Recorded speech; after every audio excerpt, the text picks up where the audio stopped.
इस खबर पे जो अपडेट होगा, लेटेस्ट अपडेट होगा, उस तक आप तक पहुंचाएंगे। लेकिन भैया जी का इनमें जो बहस थी उसकी तरफ रुख करेंगे। और हमारे साथ जो हमारे सहयोगी वीएम सिंह साहब मौजूद हैं। वीएम सिंह साहब, तमाम सारे पहलू हैं, तमाम सारे पहलुओं पे पिछले 57 दिनों में बहुत सारी बातचीत हुई है, बहुत सारे पहलुओं पे बातचीत हुई है। अब जो लोग कह रहे हैं, ये जानना चाहते हैं या लोगों को लग रहा है कि किसान क्यों नहीं मान रहे हैं। अब ट्रैक्टर रैली को ही लीजिए, जिस तरह से बाइट आई थी, अब सुन रहे थे कि नहीं भाई हमको तो निकालनी है रैली। अब सवाल ये उठता है कि जब कहीं ना कहीं सुलह का रास्ता या कहीं कहीं इस बात की बातचीत निकल रही है कि नहीं हम रास्ता निकाल सकते हैं, उसमें ये अड़ना ये कहां तक जायज है। अब किसान किस बात को सिद्ध, किस बात को करना चाहते हैं, ये जानना बेहद जरूरी है। एक तरफ कमेटी की बैठक चल रही है, एक तरफ सरकार कल फिर मिलेगी किसानों से। वीएम सिंह साहब,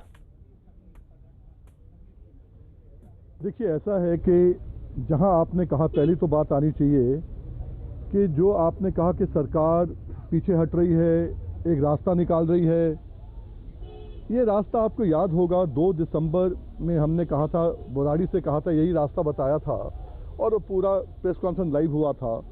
अगर यही रास्ता निकालना था उस समय निकाल लेते तो 80 लोग शहीद नहीं होते।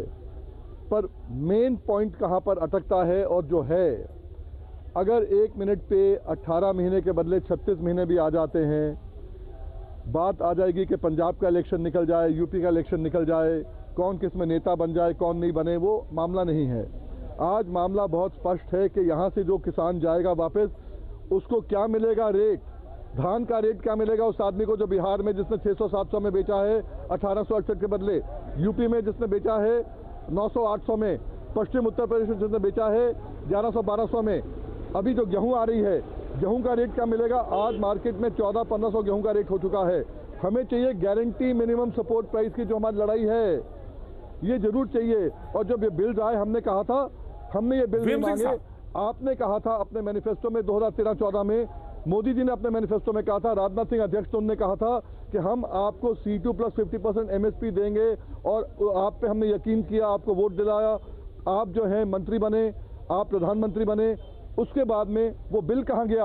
हम उस बिल की बात कर रहे हैं, MSP गारंटी के बिल की बात कर रहे हैं। मैं दोनों एक बिल दे दो, हमारा मामला खत्म। राइट। वीएम सिंह साहब, आप ही की बात करूंगा मैं। आप ही ने जो बात कही, एक तो आपने कहा कि स्वामीनाथन रिपोर्ट की जिस जिक्र कर रहे हैं आप, जिस बात का C2 प्लस उसका रेट को लेकर, एक MSP की बात कर रहे हैं। MSP का जहां तक सवाल है, वो तो एग्जिस्ट करता ही है, वो तो अभी भी एग्जिस्ट कर रहा है। जब एक कानून अभी रद्द है, जिसको नहीं अमल में ला रहे हैं, रद्द से मतलब नहीं शब्द है, अमल में नहीं आ रहा है, उसको रोका है, तो एग्जिस्ट तो कर ही रहा है MSP। दूसरी बात ये कि जहां तक सवाल को गारंटी है कि अभी किसान यहां से लेकर क्या जाएगा, किसान ने, हमारी समझ से किसान को यह गारंटी तो जरूरी मिली है सरकार से कि नहीं, हम आपके मुद्दे को पीछे नहीं हट सकते, आपके मुद्दे को हम गौर से देख रहे हैं और आपके मुद्दे को हम हल करने की तरफ आगे बढ़ रहे हैं।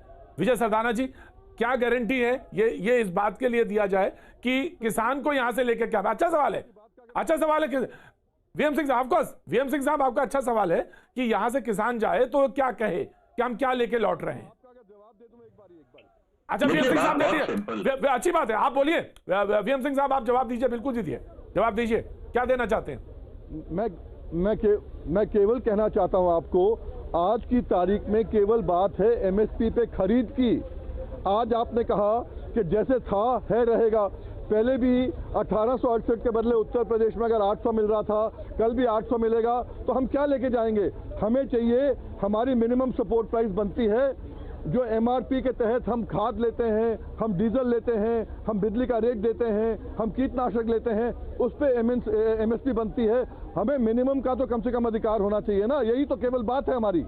अब वो स्वामीनाथन रिपोर्ट का जो वो जिक्र है, वो कहां तक जायज है, कितना उस फॉर्मूले को सरकार लाएगी, ये छोड़ दीजिए, स्वामीनाथन छोड़ दीजिए, स्वामीनाथन C2 प्लस 50 हम कहते हैं, जो मोदी जी वाला है वही दे दो हमें कम से कम भाई। सदाना जी, स्वामीनाथन की बात नहीं कर रहे अभी। सदाना जी, किसान क्या लेके लौटे? जो बात आ रही है कि ट्रैक्टर रैली निकलेगी, निकल के रहेगी, सवाल ये है कि कहां पे रास्ता निकाला जाए? सदाना जी, फिर मैं आता हूं समाजवादी पार्टी के पास। जी, देखिए, रास्ता निकालना किसान और सरकार के बीच की बात है। मैं आपके सामने सिर्फ मेरे जो पास जो तथ्य हैं वो मैं रखता। मेरे पास ये इतना कहना है कि आज हमारे पास हिंदुस्तान में वीट और राइस सरप्लस में है। सरकार को जो सरकारी खरीद करनी है वो सरकार एमएसपी पे कर रही है। अगर हम कानून बना भी देते हैं, मान लीजिए जैसा वीएम सिंह जी कह रहे हैं कि एमएसपी का कानून बना दीजिए, आप बना दीजिए। मान लीजिए कि 100 मिलियन टन है, सरकार को चाहिए 30 million ton, 30 million ton private sector खरीद लेगा, एमएसपी पे खरीद लेगा, बाकी बचा 40 मिलियन टन, वो कौन खरीदेगा? क्या वो सरकार खरीदेगी? क्या वो आप एक्सपोर्ट करेंगे? आप अंतरराष्ट्रीय बाजार से ज्यादा महंगे हैं? कहने का मतलब ये है, जो वीएम सिंह जी कह रहे हैं, सवाल ये है कि किसान की हालत कैसे सुधरे। समस्या ये हो गई हमारे साथ कि हमने आज उन चीजों पे ज्यादा प्रोडक्शन कर दिया जिसकी हमारी रिक्वायरमेंट नहीं है। और जैसे ऑयल सीड, आज हम 70,000 करोड़ का तेल इंपोर्ट कर रहे हैं, हमको डाइवर्ट होना पड़ेगा। तो कहने का मतलब ये है कि अभी जो एमएसपी की पॉलिसी है, जो एग्रीकल्चर पॉलिसी है, इसमें ना किसान का भविष्य सुरक्षित है ना देश का।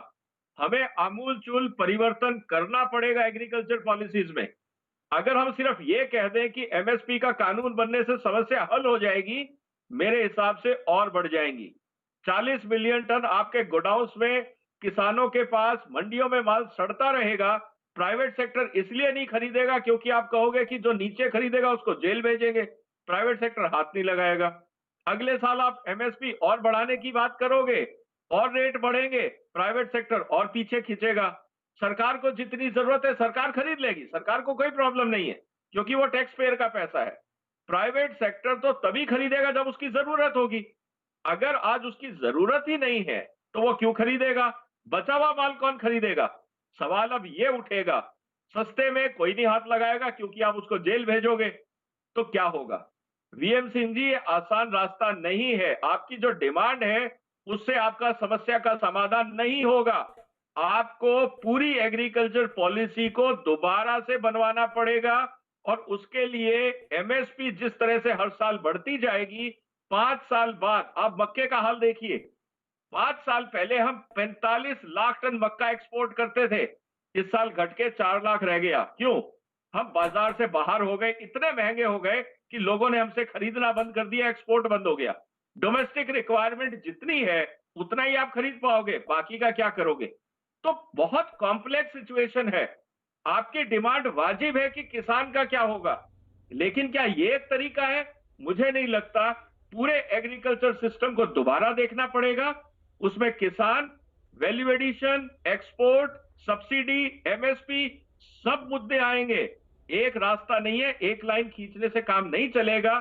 और जो हम कह रहे हैं, आपको इतना ही कह देता हूं, आज आप बनवा लीजिए, 2 साल बाद आप फिर प्रदर्शन पे आएंगे कि एमएसपी लोग खरीद नहीं रहे, हमारे पास माल सड़ा है, उसका क्या करें? चीनी का उदाहरण आपके सामने है। आपने इतनी लड़ाई लड़ी, आज चीनी का हल क्या है सर? सारी लड़ाई लड़ने के बाद भी चीनी का किसान आज भी परेशान है।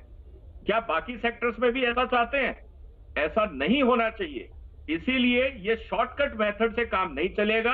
हमें पूरा आमूलचूल परिवर्तन देखना पड़ेगा। आने वाले 5, 7, 10 साल में भारत की जरूरतें क्या है, उसको समझ के एग्रीकल्चर पॉलिसी बनानी पड़ेगी और आगे बढ़ना पड़ेगा। लेकिन सवाल बड़ा ये आ रहा है, बड़ा सवाल ये आ रहा है कि कहीं कोई जिद तो नहीं आगे आ रही है सामने। अब ये सब अगर ये कहीं आ गया तो फिर ये सवाल, ये प्रश्न बहुत बड़ा है कि किसान क्या लेके लौटेगा, सरकार पीछे गई या नहीं गई, और राजनीतिक गलियारों में आवाज कम हुई या नहीं। क्योंकि ये सारे सवाल इसी पे रुके हुए हैं कि हमें क्या मिलना है, हम क्या लें। वक्त एक छोटे से ब्रेक का है, क्योंकि ब्रेक पहले